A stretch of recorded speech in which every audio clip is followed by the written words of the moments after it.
அருமையான கர்த்தருடைய பிள்ளைகளே, இந்த நாள் உங்களுக்கு ஆசீர்வாதமாய் இருப்பதாக. ஒரு அருமையான தேவனுடைய வசனத்தை நான் வாசிக்கிறேன். எபிரெயர் 11ஆம் அதிகாரம் 33வது வசனம். விசுவாசத்தினாலே அவர்கள் ராஜ்யங்களை ஜெயித்தார்கள், நீதியை நடப்பித்தார்கள், வாக்குத்தத்தங்களை பெற்றார்கள், சிங்கங்களின் வாய்களை அடைத்தார்கள். நம்முடைய முன்னோர்கள் விசுவாசத்தினாலே அநேக அற்புதங்களை பெற்றுக்கொண்டார்கள்.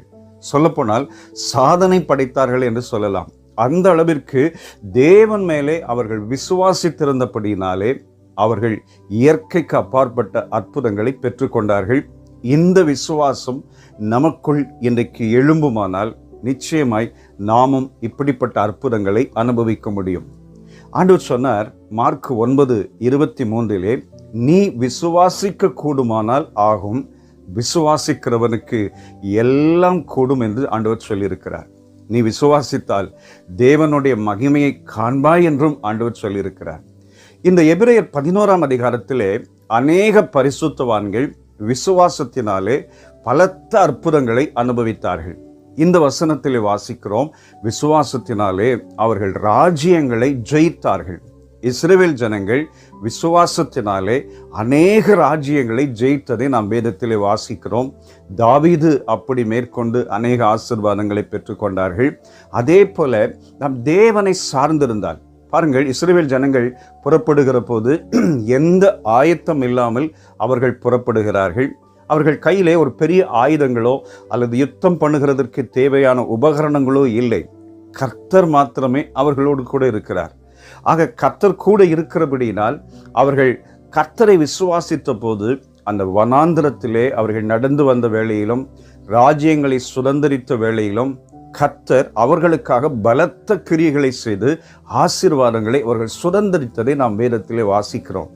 நாமும் கூட தேவனையே சார்ந்திருந்து நம்ம கையில் ஒன்று இல்லாட்டியும் கர்த்தரை மாத்திரம் சார்ந்திருந்தால், அவரை விசுவாசித்தால் நிச்சயம் நம்முடைய வாழ்க்கையிலே அநேக ஆசீர்வாதங்களை சுதந்திரிக்க முடியும். இரண்டாவது, நீதியை நடப்பித்தார்கள் என்று நாம் வாசிக்கிறோம். இன்னைக்கு நிறைய தேவ பிள்ளைங்க வேலையில், வாழ்க்கையில், குடும்பத்தில் நியாயம் நீதி இல்லாமல் கஷ்டப்படுகிறார்கள். நான் ஒன்று சொன்னேன் பிரதர், அதை 9ஆ மாற்றிட்டாங்க.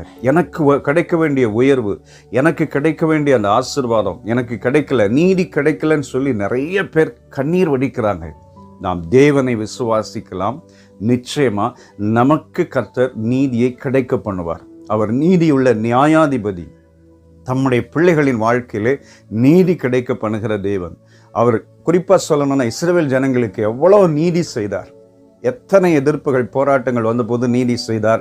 தாவீதுக்கு, தானியேலுக்கு, நிறைய பரிசுத்தவான்களுக்கு அவர்கள் நீதி கிடைக்கும்படி கர்த்தர் பயங்கர அற்புதங்களை அவர்களுக்கு ஆண்டவர் செய்ததை நாம் வாசிக்கிறோம். அதே போல இந்த காலை நேரத்திலே நீங்கள் தேவனை விசுவாசித்தால் எந்தெந்த காரியத்தில் உங்களுக்கு நீதி வேணுமோ அவைகளை எல்லாம் கண்டிப்பாய் கர்த்தர் தருவார். நாம் கர்த்தர் மேலே பயங்கர விசுவாசத்தோடு நிற்கலாம். எனக்கு ஆண்டவர் அற்புதம் செய்வார், எனக்கு நீதி கிடைக்க பண்ணுவார். அவர்கள் வாக்குத்தத்தங்களையும் பெற்றுக்கொண்டார்களாம். ஆபிரகாம் புறப்படுகிற போது ஒன்றுமே இல்லாமல் புறப்படுகிறார். ஆண்டவர் சொன்னார், நான் உன் சந்ததியை வானத்து நட்சத்திரங்களைப் போலவும் கடற்கரை மணலைப் போலவும் நான் உன்னை ஆசீர்வதிப்பேன். நீ இருக்கிற கால் மிதித்திருக்கிற இந்த தேசத்தை நான் உனக்கு தருவேன். ஆனால் கையில் ஒன்றுமே இல்லை. வாழ்க்கையிலும் வயசாயிடுச்சு, குழந்தை பாக்கியம் இல்லை, எல்லாமே ஆப்போசிட்டா இருக்கு. ஆனால் கர்த்தர் சொன்ன வார்த்தையை விசுவாசித்தார். இன்னைக்கு வரைக்கும் அந்த சந்ததி ஆசீர்வாதமா இருக்கிறது. வாக்கு தத்தங்களை பெற்றார்கள். நம்ம விசுவாசித்தால் நமக்கு எதிர்காலத்திலே என்ன கர்த்தர் செய்ய போகிறார் என்பதை படம் பிடித்து ஆண்டவர் காண்பிப்பார். ஆண்டவர் அற்புதமாய் நம்மை நடத்துவார். நான் உனக்கு போதித்து நீ நடக்க வேண்டிய வழியிலே உன்னை நடத்துவேன் என்று சொல்லி கரம் பிடித்து ஆண்டவர் அழகாய் நடத்துவார். நம்முடைய விசுவாசம் கர்த்தர் மேல் இருக்கட்டும். தானியேல் சிங்கங்களின் வாய்களை அடைத்ததை நாம் வேதத்திலே வாசிக்கிறோம். எல்லாம் விசுவாசத்தினால.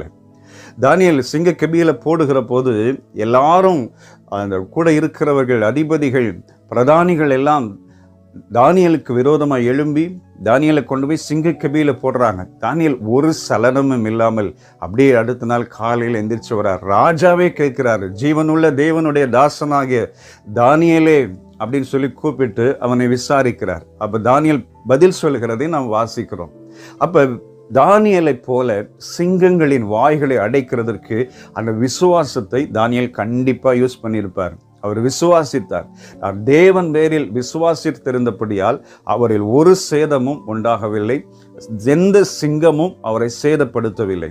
தேவனுடைய பிள்ளைகளே, சத்துருவினுடைய போராட்டங்கள், எதிர்ப்புகள், ஏளனங்கள், பொறாமைகள், கோபங்கள் சூழ்ந்திருக்கலாம். நம்ம விசுவாசித்தா எல்லாம் அடைக்கப்படும், எல்லாருடைய வாயும் கட்டப்படும். நம்ம தேவன் பேரிலே விசுவாசிக்கலாம். இன்னைக்கு நம்ம தேவன் மேலே விசுவாசத்தை எழும்ப பண்ணுவோம். நிச்சயம் ஆண்டவர் அற்புதம் செய்வார். நம்முடைய விசுவாசமே உலகத்தை ஜெயிக்கிற ஜெயம். சேர்ந்து ஜெபிக்கலாமா? வல்லமையுள்ள பிதாவே, நல்ல தேவனே, எங்கள் முன்னோர்கள் விசுவாசித்து அநேக அற்புதங்களை பெற்றுக்கொண்டார்கள். அது எங்களுக்கு ஒரு நல்ல சாட்சியாக இருக்கிறதப்பா. அந்த விசுவாசத்தை நாங்களும் கடைபிடித்து உம்மிடத்திலிருந்து அற்புதங்களை பெற, வாக்கு தத்தங்களை பெற, ஆண்டவரே நீதியை பெற, ஆசீர்வாதங்களை சுதந்தரிக்க, எங்களுக்கு முன்பாக இருக்கிற சத்துருக்களின் போராட்டங்களை அடைக்க தேவன் எங்களுக்கு கிருபை செய்யுங்க. இயேசு இரட்சகர் நாமத்தில் வேண்டிக் கொள்கிறோம் பிதாவே. ஆமென். ஆமென்.